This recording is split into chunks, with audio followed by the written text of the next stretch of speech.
Good morning everyone. Last lecture जो है थोड़ा कंफ्यूजन हो गया था। We are at which point. So आज हम लोग एग्जैक्टली जहाँ पे लास्ट टाइम हम लोगों ने स्टॉप किया था, that is last to last lecture. We were at copyright ownership and assignment. यहाँ से हम लोग कंटिन्यू करेंगे। So as you can see यहाँ पे आपको फर्स्ट पॉइंट जो दिया है वो क्या है कि copyright ownership and assignment. Assignment मतलब मैं किसी दूसरे को असाइन कर दूंगा। I'll assign my copy intellectual property to someone else, उसको assignment बोलते हैं। एंड ये जो assignment होगा this will happen on we can say कि this is what is going on a paper, like एक agreement जैसे होता है। तो this is a type of agreement itself। we have different types of agreements। जैसे अगर कोई फ्रेंचाइजी ले रहा है, हम लोगों ने बहुत सारे एप्पल स्टोर्स देखे। तो एप्पल स्टोर के ऊपर अगर आप देखेंगे, so as you can see कि हम लोग किसी को जब फ्रेंचाइजी प्रोवाइड करता है तो वो टाइम पे हम लोग उसको ट्रेडमार्क जो है वो यूज करने का परमिशन देते हैं for some specific reasons only. कोई एक मूवी में कोई एक सिंगर अपना सॉन्ग डेडिकेट करता है, सो उसके एक वे होता है जहां पे हम लोग असाइन करेंगे। तो आप अगर यहाँ पे देखेंगे वी हैव फ्यू पॉइंट्स। जैसे फर्स्ट ऑफ ऑल यहाँ पे आपको बताया कि as given in section 17 of copyright act for MCQ purpose sections याद रहना जरूरी है। ठीक है। So as you can see in this part, as given in section 17 of copyright act 1957, the author of work is the owner of the copyright and कोई specific exceptions या rules रहेंगे जो सेक्शन 17 में बताया हुआ। अब यहाँ पे आपको क्या बोला, author of a work is not the corporate owner under the law. मतलब आप वो कॉपीराइटेड मटेरियल को हमेशा यूज करेंगे ये जरूरी नहीं है। लाइक मैंने कोई एक सॉफ्टवेयर बनाया और वो टाइम पे I used to work as a employ on a salary basis under one XYZ company. तो मैंने जो भी डेवलपमेंट किया है, मैंने जो भी सॉफ्टवेयर बनाया, उसके अगेंस्ट मुझे उन्होंने सैलरी पे किया है। एंड उसमें भी मैं अगर अंडर एक कॉन्ट्रैक्ट हूं उनके साथ में, जहां पे बॉन्ड साइन किया है। अब याद रखो, जब आप बॉन्ड साइन करते हैं या अग्रीमेंट साइन करते हैं, जब आप जॉब पे लगते हैं, तो वहां पे मेंशन रहता है कि ड्यूरिंग द एम्प्लॉयमेंट जो भी आप वर्क करेंगे, जो भी आपका डेवलपमेंट होगा, that everything belongs to this MNC company और दिस ऑर्गेनाइजेशन और एन इंस्टीट्यूशन। ये होता है। तो यहाँ पे अगर आप देखेंगे सेम वे, अगर कोई एक जॉब कर रहा है कहीं पे, कोई एक राइटर के पास है, कोई आर्टिस्ट के पास है, या ऐसे कोई भी XYZ प्लेसेस पे जब अगर कोई एक जॉब पे है और वो टाइम पे ड्यूरिंग द एम्प्लॉयमेंट ड्यूरेशन अगर कोई एक काम हुआ है, तो वो जो काम हुआ है ड्यूरिंग दैट एम्प्लॉयमेंट ड्यूरेशन, वो टाइम पे उसके ऊपर आपको किसी ने सैलरी दिया वो काम करने के लिए, तो जिसने सैलरी दिया उसके कॉपीराइट्स रहेंगे। That's what we are trying to say. So यहाँ पे अगर आप देखेंगे कॉन्ट्रैक्ट ऑफ सर्विस और अप्रेंटिसशिप जो है, अब वहां पे आपको कहीं ना कहीं कोई एक न्यूज़पेपर, एक मैगजीन में आपने कोई एक आर्टिकल लिखा है और उसके लिए आपको पेमेंट मिला है, तो वो टाइम पे आपके कॉपीराइट्स नहीं रहेंगे। सो वही सेम यहाँ पे पॉइंट्स दिए हुए हैं। नेक्स्ट अगर आप देखेंगे फोटोग्राफ टेकन और अ पेंटिंग और अ पोर्ट्रेट बनाया है, बराबर है, और कोई एक मूवी आपने बनाया, तो वो टाइम पे अगर आपको यहाँ पे देखेंगे तो क्या बोला है, at instance of any person such as person shall be in absence of any agreement to the contract to be the first owner. तो आपने कोई एक पेंटिंग, फोटो कुछ तो कैप्चर किया है जब आप एम्प्लॉयमेंट पे थे XYZ कोई तो एक कंपनी के पास, और वो टाइम पे अगर आपके और वो कंपनी के बीच में अगर अग्रीमेंट नहीं है, तो वो टाइम पे जो भी वर्क आपने किया है, भले आपको सैलरी मिला है, but that work belongs to you. उसके कॉपीराइट्स आप फर्स्ट ओनर बन जाएंगे उसके। ठीक है। That is what we are stating here कि अगर कोई एक अग्रीमेंट नहीं है, तो इन एब्सेंस ऑफ अग्रीमेंट क्या हो जाएगा, the person, the employer will become the first owner. So in case of the work made in course of author employ under a contract. अब ये बहुत जरूरी है, मैं किसी के पास जॉब कर रहा हूं, लेकिन वहां पे हम लोगों ने अग्रीमेंट या बॉन्ड साइन किया हुआ है, और वो बॉन्ड में स्पेसिफिकली पॉइंट्स लिखे हुए हैं कि ड्यूरिंग द एम्प्लॉयमेंट पीरियड जो भी वर्क होगा उसके राइट्स या उसका ओनरशिप बिलोंग्स टू ऑर्गेनाइजेशन, अगर ऐसा लिखा हुआ है देन वी कैन से कि आपके कोई राइट्स नहीं रहेंगे उस पर। लेकिन अगर ऐसा कोई अग्रीमेंट नहीं है then you become the first owner.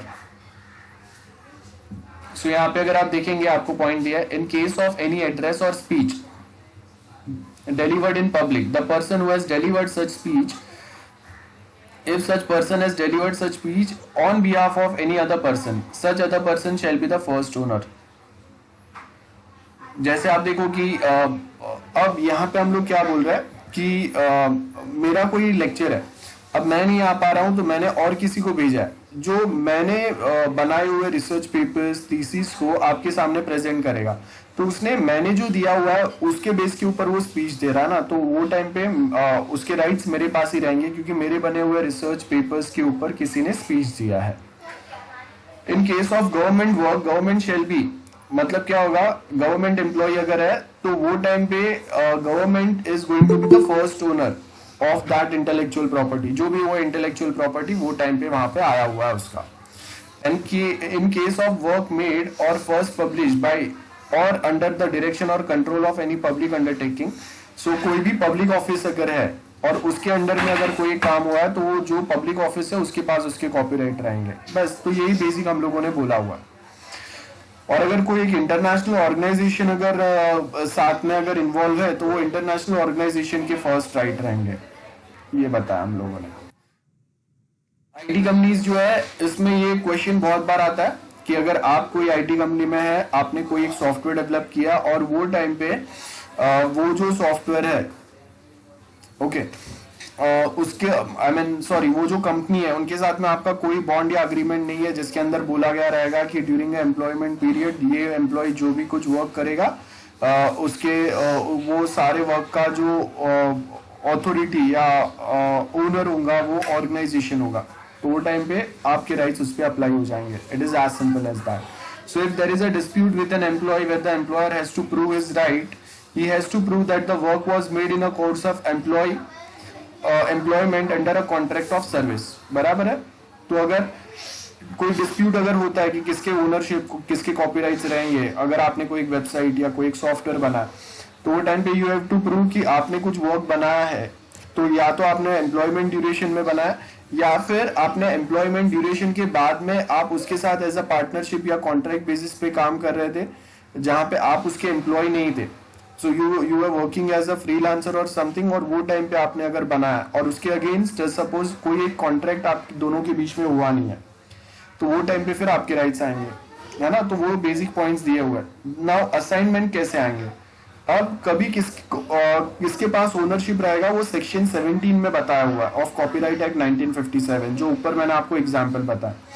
Section 18 क्या बोल रहा है, section 18 of copyright allows the assignment, मतलब मैं किसी दूसरे को अपने राइट्स अपना जो इंटेलेक्चुअल प्रॉपर्टी उसके राइट्स असाइन कर सकता हूं। और कौन से मोड में करेंगे हम लोग, वो सेक्शन 19 में दिया हुआ है।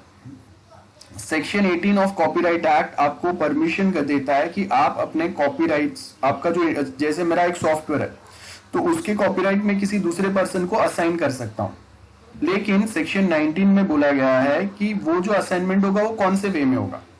लाइक अगर मैं नॉर्मल एक सॉफ्टवेयर यूज कर रहा हूं, I am a and user, तो मेरे पास जो लाइसेंस होगा वो डिफरेंट वे का होगा। मुझे कॉपीराइट जो मिले हुए हैं वो सिर्फ वो एक सॉफ्टवेयर का कॉपी जो मेरे पास है उसी को यूज करने के। जैसे अभी मेरे पास यहाँ पे अडोब का ये पीडीएफ रीडर है, तो ये मैंने ऑनलाइन डाउनलोड किया है, तो इसके साथ मुझे क्या हुआ है, इसके कॉपीराइट असाइन हो गया इसके, मतलब मुझे इसका ये सॉफ्टवेयर यूज करने का परमिशन मिला है, but only on this one computer. मैं इसका कॉपी बना के मार्केट में बेच नहीं सकता हूँ, वो राइट मेरे पास नहीं है। तो आप जब असाइनमेंट लिखते हैं ना, तो असाइनमेंट में हम लोग मेंशन करते हैं कि आप कौन से वे में वो सॉफ्टवेयर या वो इंटेलेक्चुअल प्रॉपर्टी, सॉफ्टवेयर नहीं इंटेलेक्चुअल प्रॉपर्टी होगा, मतलब सॉफ्टवेयर को छोड़ के और भी चीजें आ सकते हैं ना, not just software, song, movie etcetera etcetera. तो लेट्स सपोज कि हम लोग बोल रहे हैं कि एक ए आर रहमान का सॉन्ग है and A R Rahman dedicated his song in some movie. कोई एक डायरेक्टर को उसने कोई प्रोड्यूसर को उसने वो जो सॉन्ग है उसके कॉपीराइट्स असाइन किए, तो अब वो जो असाइनमेंट, वो जो कॉन्ट्रैक्ट होगा वो प्रोड्यूसर और ए आर रहमान के बीच में, म्यूजिक कंपोजर के बीच में, उसमें स्पेसिफिकली मेंशन रहेगा कि ये जो सॉन्ग असाइन किया जा रहा है फ्रॉम ए आर रहमान, उसके क्या राइट्स जो है वो A R Rahman is giving to a producer, कि सिर्फ ओरिजिनल जो सॉन्ग है वो एज इट इज यूज करना है या उसको वो रीमेक कर सकते हैं, है ना, और कितने ड्यूरेशन के लिए वो राइट्स उनके पास रहेंगे ये लिखा रहेगा। तो ये सारे पॉइंट्स जो है, this is the mode of assignment.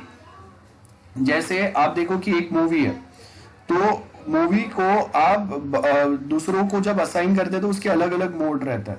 जैसे आप देखो कि बुक माई शो पे है ना, अभी आपको मूवी बाय करने का ऑप्शन आता है, रेंट करने का, मतलब आप 1 दिन 2 दिन 1 महीने के लिए वो मूवी रेंट पे ले सकते हैं। जैसे नॉर्मली पहले हम लोग मूवी सीरीज रेंट पे लेते थे, तो आप वो मूवी देखो, वो ड्यूरेशन खत्म हो गया तो वो आपका जो सब्सक्रिप्शन है वो एक्सपायर हो जाएगा, वो मूवी आपके अकाउंट में से चले जाएगा। It is as simple as that. तो अब असाइनमेंट ऑफ कॉपीराइट में क्या आएगा, अगर मैंने बुक माई शो से अगर कोई एक मूवी को रेंट पे परचेस किया है या बाय किया है, बाय करने का मतलब है लाइफ टाइम आपके पास रहेगा, जितने टाइम बार चाहिए आप वो मूवी देख सकते हैं। तो अगर मैंने वो मूवी बाय किया है तो मतलब उसका एक कॉपी मेरे पास है, वो कॉपी को मैं चाहिए उतने बार देख सकता हूं, but I can not distribute that copy to other people because that right, distribution right is not assigned. बराबर है, क्योंकि मैंने सिर्फ एक कॉपी बाय किया।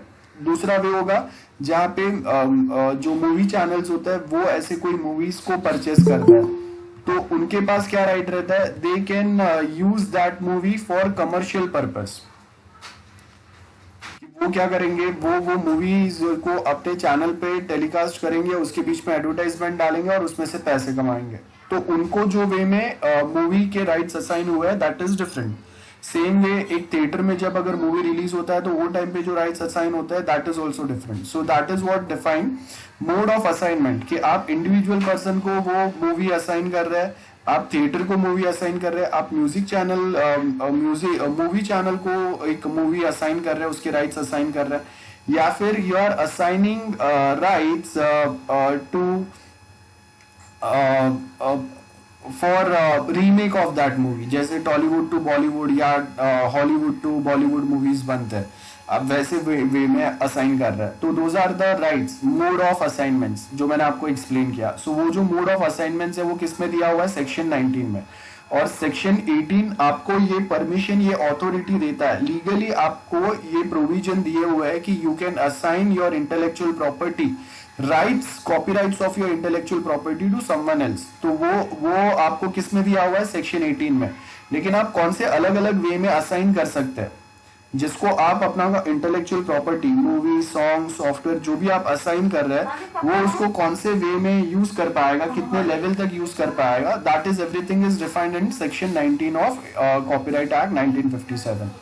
So as you can see, the owner of copyright in an existing work or the prospective owner of the copyright in future assigned to any person.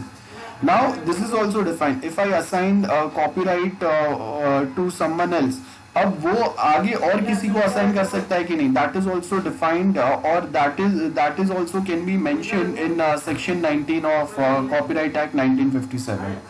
So right, I can assign a mode of assignment under section 19 of one mode of assignment is कि मैं अगर आपको कोई copyrighted, जैसे अगर मैं आपको अगर कोई एक मूवी दे रहा हूं तो आप वो मूवी आगे और किसी को डिस्ट्रीब्यूट कर सकते हैं कि नहीं, that is also mention under section 19.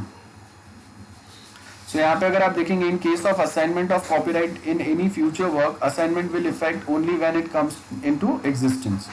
तो मतलब कोई एक मूवी वो मैंने अभी तक बनाया नहीं है, तो जब तक अगर वो बनता नहीं है तब तक उसके राइट्स जो है वो और किसी के पास नहीं जाएंगे। राइट्स कब जाएंगे, जब वो मूवी बन जाएगा, तभी वो एग्जिस्टेंस में जब आएगा तभी उसके ऊपर कॉपीराइट अप्लाई होंगे। आइडियाज के ऊपर कॉपीराइट अप्लाई नहीं होता है। अगर कोई एक आइडिया, कोई एक मूवी मेरे माइंड में ही है, अब तक मैंने जब तक उसको कंपोज नहीं किया है, बराबर है, कोई एक फॉर्म में नहीं लाया है, तब तक उसके ऊपर कोई कॉपीराइट अप्लाई नहीं होंगे।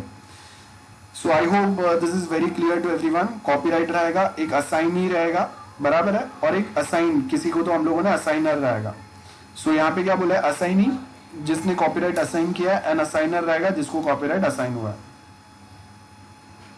तो आपको अगर कोई एक स्पेसिफिक राइट्स नहीं मिले तो वो टाइम पे आप वो मूवी को या वो इंटेलेक्चुअल प्रॉपर्टी को वो लिमिट के आगे यूज नहीं कर सकते, otherwise it is violation of assignment.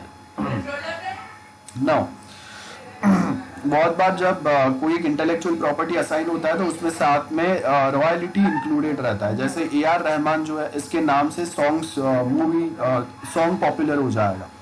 जैसे अगर मैं बोलता हूँ कि ए R Rahman composed a new song for XYZ movie, तो क्या हो गया, just by name of one music composer वो सॉन्ग पॉपुलर हो गया और वो सॉन्ग जो मूवी का है वो एडवर्टाइज हो गया। तो इन शॉर्ट क्या हो रहा है, आप किसी एक पर्सन के नाम से ही आपका मूवी का भी एडवर्टाइज हो रहा है, आपको प्रॉफिट भी मिल रहा है। तो वो टाइम पे जो प्रॉफिट होगा वो सॉन्ग या वो सॉन्ग के थ्रू आप जो भी प्रॉफिट कमाएंगे उसमें 5-10% ये जो म्यूजिक कंपोजर है उसको हम लोग प्रोवाइड करेंगे। ये एक ऑफिशियल जो कॉन्ट्रैक्ट असाइनमेंट जो होगा उसके अंदर मेंशन रहेगा। जो भी परसेंट है वो 10%, 20, 30, 40, 50% जो भी रहेगा। And remember assignment shall be subject to revision, extension और टर्मिनेशन। रिविजन मतलब पहले मेरे पास कुछ राइट्स नहीं थे, अब मैंने डिमांड किए तो आपने कोई राइट्स मुझे दे दिए तो असाइनमेंट रिवाइज हो गया। Assignment is a form of contract itself. जैसे कॉन्ट्रैक्ट या अग्रीमेंट होता है ना ऑन ऑफिशियल पेपर्स, वैसा ही असाइनमेंट है, बराबर है। सो यहाँ पे आपको क्या बोला है, assignment shall be subject to revision, extension. Extension मतलब 1 साल के लिए मैंने आपको कोई इंटेलेक्चुअल प्रॉपर्टी असाइन किया था, सॉफ्टवेयर असाइन किया था, आपने वापस नेक्स्ट ईयर के लिए उसको सब्सक्राइब किया तो और 1 साल एक्सटेंशन मिल गया। या टर्मिनेशन, आपने कोई रूल्स जो है वो प्रॉपर फॉलो नहीं किए तो आपको जो मैंने असाइनमेंट दिया था, सॉरी मैंने जो आपको इंटेलेक्चुअल प्रॉपर्टी दिया था वो मैंने वापस ले लिया, termination. So where the assignee does not exercise the right assigned to him under any of the other subsection within a period of 1 year from the date of assignment, the assignment in respect of such right shall be deemed to have lapsed after the expiry of said period. तो 1 साल के लिए मैंने आपको दिया था, उतने बाद अगर आपने उसको रिन्यू नहीं कराया या कुछ भी नहीं किया तो क्या होगा, जो भी राइट्स आपको मिले थे फॉर 1 ईयर कंप्लीट होने के बाद में वो क्या हो जाएंगे, लैप्स हो जाएंगे। सिंपल है। अगर असाइनमेंट का ड्यूरेशन अगर डिफाइन नहीं किया है तो बाय डिफॉल्ट वो 5 इयर्स का होता है।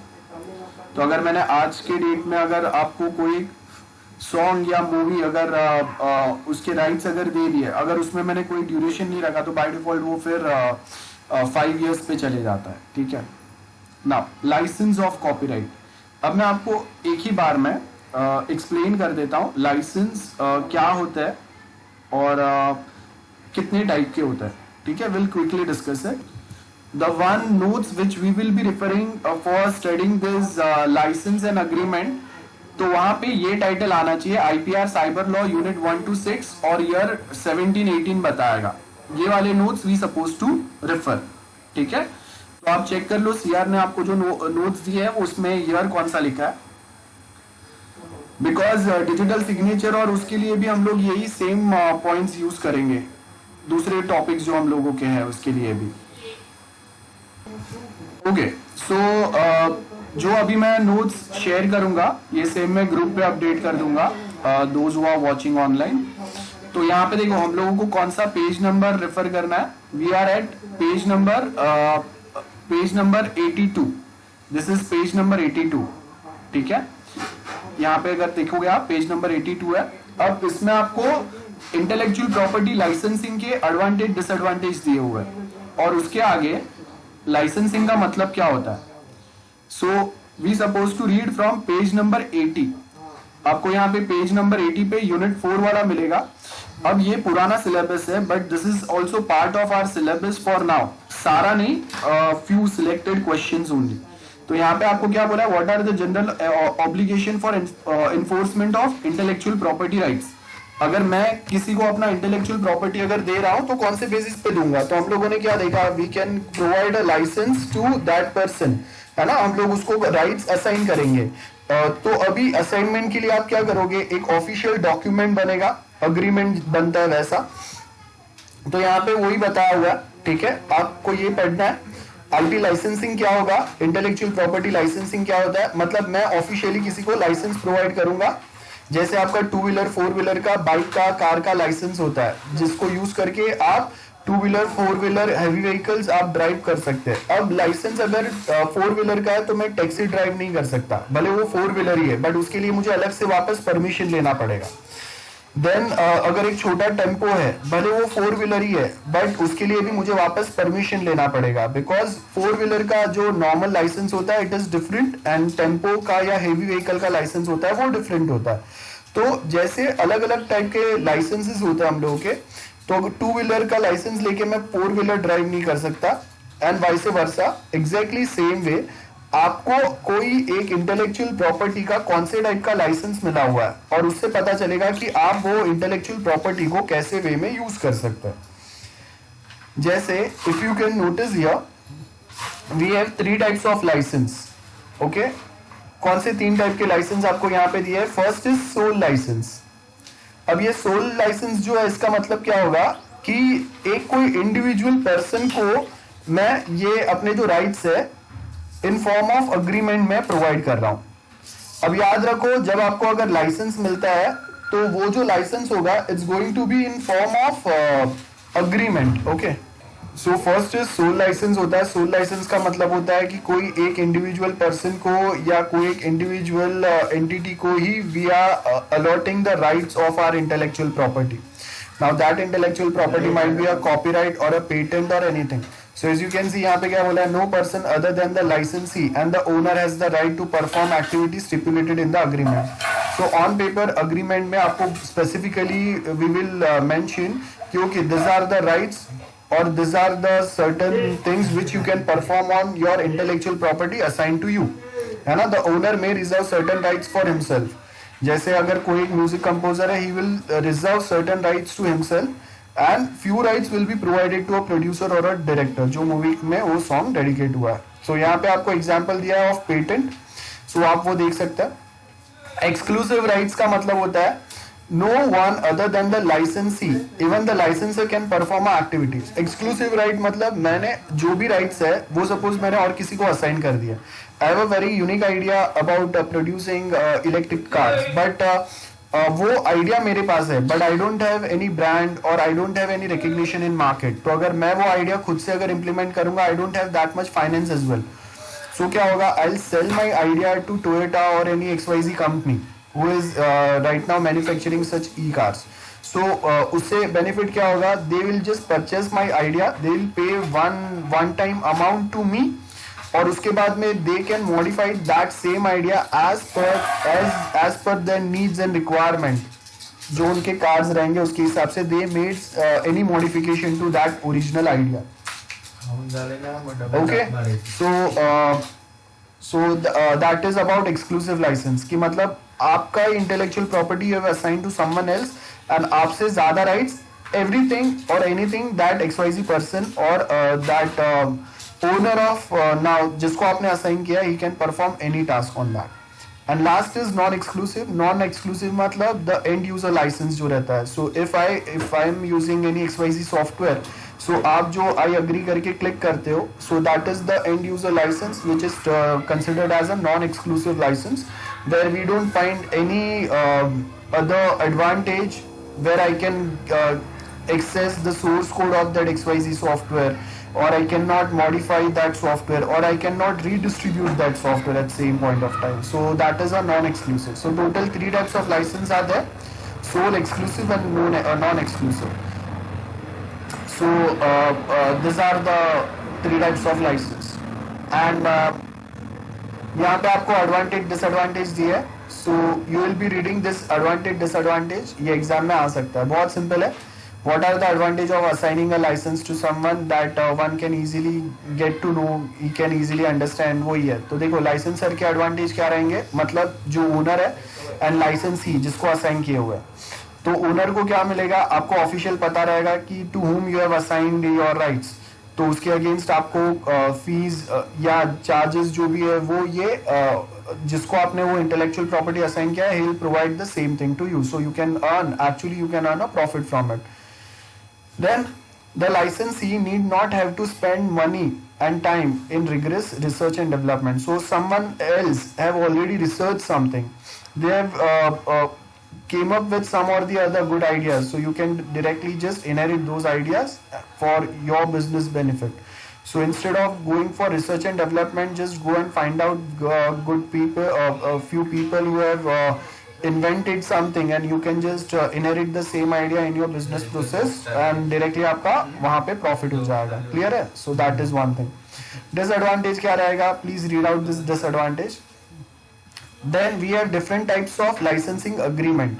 अब देखो ये जो लाइसेंस आपको जो मैं प्रोवाइड करूंगा वो अलग अलग टाइप के अग्रीमेंट्स पे होगा. So we have mainly 4 types of agreement. One is technology licensing, joint venture, franchisee and copyright licensing agreement. So technology licensing agreement, यहां पे आपको क्या बोला है? Through this type of an agreement, licensing agreement. अब याद रखो, अगर मैं आपको 2 व्हीलर का लाइसेंस जो मिलता है वो एक छोटा सा कार्ड टाइप रहता है, लेकिन उसके पहले आपने एक बड़ा सा फॉर्म भरा रहता है ना, application form. That is the agreement form.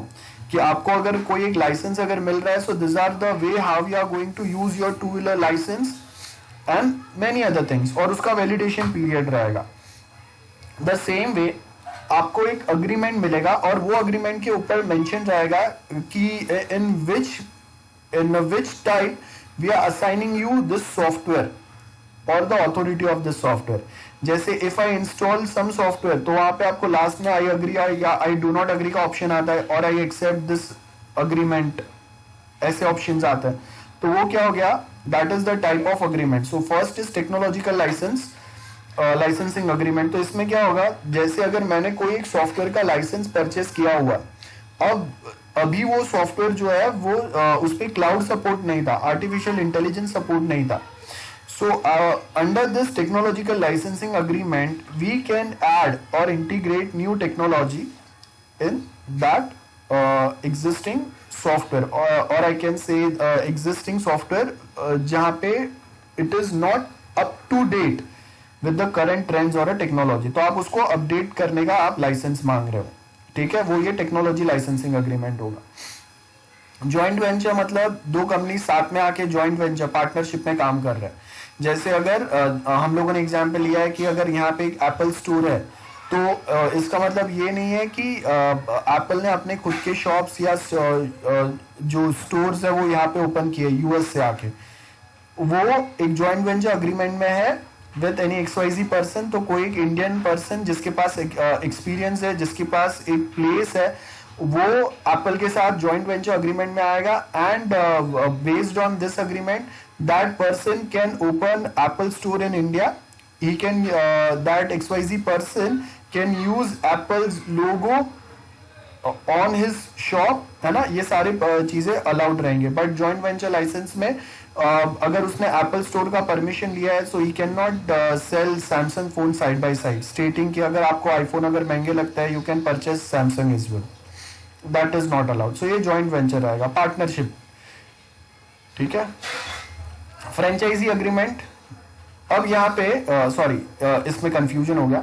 So joint venture में क्या होगा? 2 और more enterprises pool the resources, partnership में काम कर रहे हैं. सॉरी यहाँ पे जॉइंट वेंचर में 2 या 3 कंपनी साथ में मिलके कोई एक प्रोजेक्ट बना रहे, तो उनके पास उनके राइट्स रहेंगे. सबके पास कौन से राइट्स रहेंगे वो रहेगा. और फ्रेंचाइजी, मैंने आपको जो एप्पल वाला एग्जाम्पल दिया वो फ्रेंचाइजी में आएगा. सो जॉइंट वेंचर में क्या होंगे? कोई एक कंपनी है जो डिजाइनिंग में एक्सपर्ट है, कोई एक कंपनी डेवलपमेंट में एक्सपर्ट है, कोई एक कंपनी मार्केटिंग में एक्सपर्ट है, कोई एक डेटाबेस हैंडलिंग में एक्सपर्ट है. तो ये सब साथ में मिलके कोई एक सॉफ्टवेयर बना रहे. सो वो उनके अगर सब ने साथ में मिलके पार्टनरशिप किया हुआ है, देखो यहाँ पे क्या बोला है? 2 और more enterprise pool their resource with the objective of implementing a common business purpose. तो जितने भी लोग साथ में इन्वॉल्व रहेंगे, जितने भी बिजनेसेस साथ में इन्वॉल्व रहेंगे, सबके राइट्स रहेंगे इसमें. तो in such agreement one party will have a licence for a technology और technical things, other party may contribute financially and implement the project. तो जैसे अगर कोई एक कंपनी जिसने डिजाइनिंग किया हुआ है, जैसे let's suppose we have this laptop, तो ये लैपटॉप के अंदर हार्डवेयर जो है वो एक चाइनीज कंपनी ने प्रोवाइड किया है, तो उनके राइट्स रहेंगे. देन ऑपरेटिंग सिस्टम माइक्रोसॉफ्ट ने प्रोवाइड किया तो उनके राइट्स रहेंगे। देन जो स्क्रीन है, जो बाकी का जो क्लाउड सपोर्ट है वो सपोज और कोई कंपनी ने प्रोवाइड किया तो उनके राइट्स रहेंगे। देन फ्यू अदर सॉफ्टवेयर्स भी है लाइक अडोब के पास है तो उनके राइट्स रहेंगे। सो ये वे में मल्टीपल राइट्स रहेंगे, जो जो लोगों ने जो जो कंट्रीब्यूशन किया उसके बेस के ऊपर we have multiple such rights. तो आपको अगर एक से ज्यादा पार्टनर्स अगर मिलके कोई एक सॉफ्टवेयर अगर बनाते हैं, कोई एक इंटेलेक्चुअल प्रॉपर्टी बनाता है, software not always software, like अगर कोई मूवी बना रहा है तो उसमें किसी के सॉन्ग डेडिकेटेड है तो सॉन्ग के राइट्स म्यूजिक कंपोजर के पास ही रहेंगे, बेसिक राइट्स उसने दिए रहेंगे, लेकिन मेन राइट्स जो है वो उसी के पास रहेंगे। देन प्रोड्यूसर है उसके पास राइट्स रहेंगे। अब देखो कि अगर वो मूवी जो है वो मल्टीपल वर्जन में अगर प्रोड्यूस हुआ है, जैसे बाहुबली मूवी था तो उसका हिंदी वर्जन जो है उसके राइट्स सपोज कोई XYZ बॉलीवुड डायरेक्टर जो है या प्रोड्यूसर है उसके पास है, देन टॉलीवुड के किसी दूसरे के पास है, देन उसका अगर कोई हॉलीवुड वर्जन बन रहा है उसके राइट्स किसी दूसरे के पास रहेंगे जिसने उसमें प्रोड्यूस उसको ट्रांसलेट करने में पैसा डाला रहेगा तो वो सिर्फ उसका वो जो ट्रांसलेटेड वर्जन है उसी के राइट्स उसके पास रहेंगे। ठीक है। Then we have a franchisee और अ ट्रेडमार्क। तो जैसे मैंने आपको एप्पल स्टोर का एग्जांपल दिया था, तो एप्पल स्टोर में हम लोग क्या करते हैं, जिसने फ्रेंचाइजी एग्रीमेंट में आया एप्पल के साथ में वो उसका ट्रेडमार्क यूज करके अपना एक स्टोर ओपन कर सकता है एप्पल का, जहां पे वो सिर्फ एप्पल के प्रोडक्ट रखेगा, या सैमसंग का स्टोर होगा या डेल का स्टोर होगा या एसर या एचपी का, लेनोवो का, ओप्पो का, सारे स्टोर्स रहेंगे अलग अलग। तो आपने किसके साथ फ्रेंचाइजी एग्रीमेंट किया है, आप उसका ट्रेडमार्क यूज कर सकते हैं for that specific store purpose, बाकी सब जगह पे नहीं यूज कर सकते। देन लास्ट जो रहेगा वो कॉपीराइट लाइसेंसिंग अग्रीमेंट रहेगा, जहां पे हम लोग एक कॉमन राइट्स जो असाइन करते हैं। कॉपीराइट लाइसेंसिंग मतलब आपको मैंने जो कोई एक सॉफ्टवेयर या कुछ दिया है, आप उसको आगे किसी दूसरे को डिस्ट्रीब्यूट कर सकते हैं कि नहीं, दैट्स फर्स्ट थिंग, आप ही सिर्फ यूज कर पाएंगे। देन उसके अंदर आप मॉडिफिकेशन कर सकते हैं कि नहीं, whether you can use it for commercial purpose और नॉट। लाइक अगर मैंने suppose I am using this XYZ software, मेरे पास इसका लाइसेंस नहीं है, मैं इसका फ्री वर्जन यूज कर रहा हूँ, तो free version is only for a home purpose not commercial purpose. लेकिन अगर कमर्शियली अगर ये सॉफ्टवेयर को अगर यूज करोगे then you suppose to purchase its commercial license for it. ठीक है। So this are the different types of licenses. तो ये हम लोगों ने यहां तक आपको पढ़ना है, क्वेश्चन नंबर 9 वाला छोड़ दो, वो आपका नहीं है। सो ये यहां तक आपको पढ़ना है, दैट इज पेज नंबर 86 तक, from page number 80 till page number 86 from this notes जो मैं आपके साथ शेयर कर दूंगा। ठीक है। So from page number 80 question 1 till this is question number 8, बराबर है। यहां से क्वेश्चन 9 से नहीं पढ़ना है, क्वेश्चन 8 तक पढ़ना है। I hope this is clear to everyone. तो वो अब हम लोगों ने जो पढ़ा उसके बेस के ऊपर now will discuss 5.7 license of copyright क्या होगा। तो वो आज नहीं करा रहा हूँ, नेक्स्ट टाइम करता है।